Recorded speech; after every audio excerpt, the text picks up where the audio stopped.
Avviso importante per cuori deboli e fanatici del politicamente scorretto. Quello che state per vedere non è un'intervista, non è un documentario e soprattutto non è una sviolinata da fan. È un monologo ironico, cattivo e senza peli sulla lingua su Biancaguaccero. Se vi offendete facilmente cambiate video. Se invece vi piace sentire la verità detta male ma giusta, allora benvenuti e lasciate like. Qui il Gossi si prende a schiaffi, non si lecca o non si fanno notizie copia e incolla. Io sono l'angelo duro del gossip.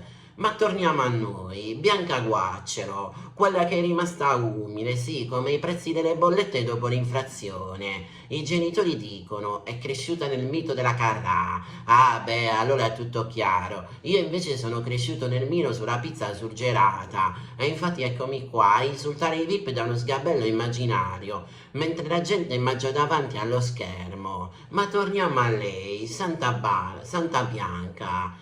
Papà Ettore e mamma Rosaria, due nomi che già sembrano usciti da un cinema panettone anni '80, raccontano con occhi luci che da piccola cantava, ballava, imitava la Carrà, insomma, faceva casino in casa. Ogni bambino normale viene zittito con uno scappellotto, lei no, lei è diventata una diva. A 3 anni già ballava, ma che ha avuto lo spirito di Michael Jackson è incarnato. Io a 3 anni mangiavo la sabbia e facevo finta di guidare con un telecomando rotto.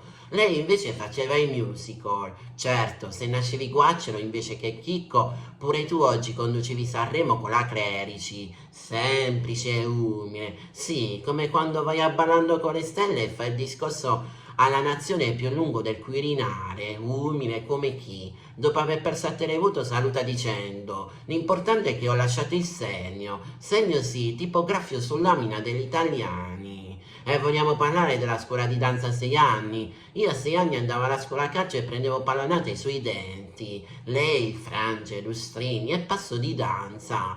Manco il tempo di imparare l'alfabeto che già faceva le spaccate.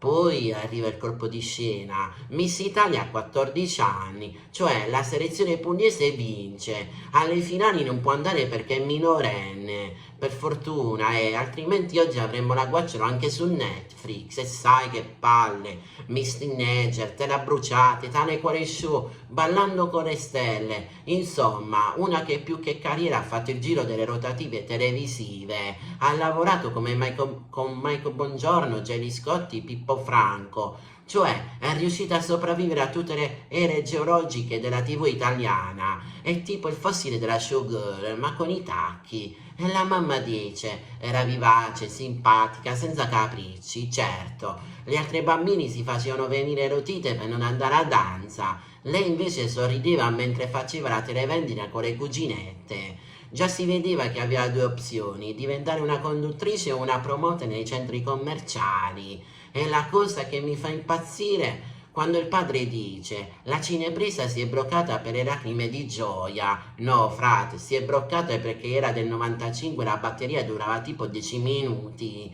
Ma vuoi mettere quanto è più poetico dire che l'ha offuscata l'emozione? E poi arriva la frase killer, il futuro è dalla sua parte, ma anche il presente, il passato e pure lo spazio-tempo, perché nel dubbio la Guaccero se la piazzano ovunque, sarà che fa tutto, canta, balla, recita, sembra la colf della TV, la chiami e ti sistema allo show.